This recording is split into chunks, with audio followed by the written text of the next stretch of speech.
Shalom ibu bapak saudara terkasih dalam nama Tuhan kita Yesus. Semangat pagi, bertemu kembali di channel Rionando Butar-Butar dalam khotbah 5 menit aja atau kelima untuk renungan harian. Renungan pada hari ini saya ambil dari kitab 1 Korintus pasal yang pertama ayat yang ke-27. Demikian kesaksian firman Tuhan. Tetapi apa yang bodoh bagi dunia dipilih Allah untuk memalukan orang-orang yang berhikmat. Dan apa yang lemah bagi dunia dipilih Allah untuk memalukan apa yang kuat. Tuhan bisa pakai siapa saja.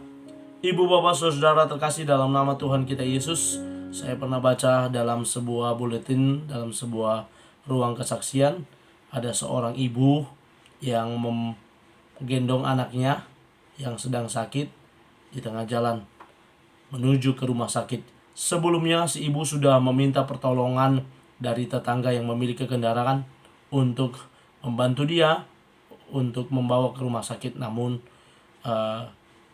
para tetangga sedang sibuk dan tidak bisa mengantar.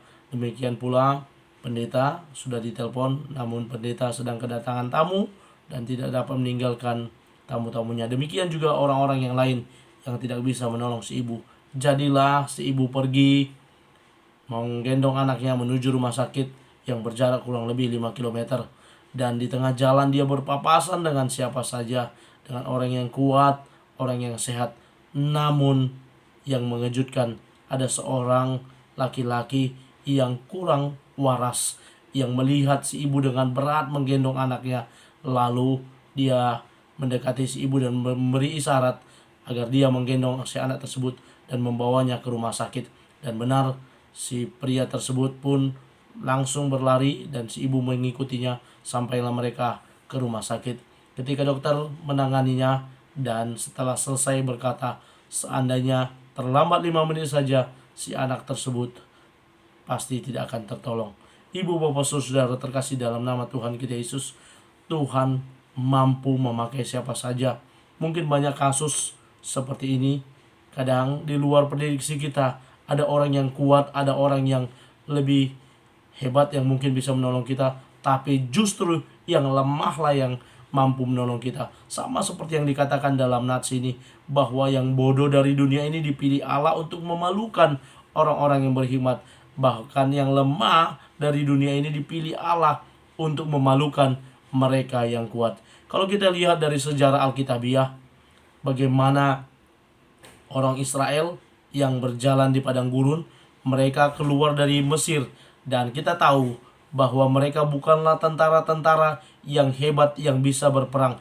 Namun di tengah kelemahan mereka, Allah menolong mereka dan memakai mereka mengalahkan bangsa-bangsa yang mereka lalui dalam perjalanan.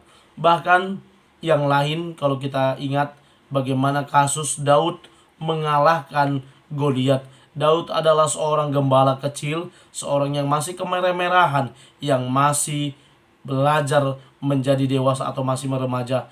Dia mampu mengalahkan Goliat yang seumur hidupnya sudah menjadi prajurit yang tangguh, bahkan tingginya pun seperti raksasa. Dia dikalahkan oleh Daud dengan hanya ketapel atau umban saja. Allah bisa memakai yang lemah, yang kecil, yang tidak berdaya, mengalahkan yang kuat.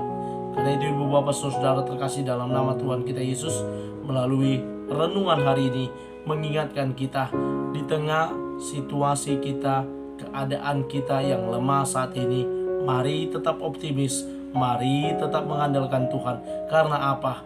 Di tengah kekurangan kita, mungkin saja Allah bisa memakai kita untuk menolong orang lain. Atau di tengah situasi yang kita alami, kita butuh pertolongan dari orang lain. Percayalah, mungkin bukan orang kaya yang akan Tuhan kirim menolong kita secara ekonomi. Bisa saja mereka yang pas-pasan, tapi mereka memiliki hati untuk menolong kita. Karena apa? Tuhan selalu punya cara untuk menolong umatnya, dan Dia bisa memakai siapa saja untuk menolong kita.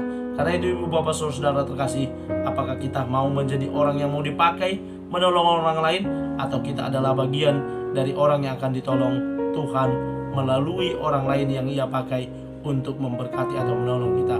Mari kita renungkan firman ini dan selamat beraktivitas. Tuhan Tuhan Yesus memberkati. Shalom.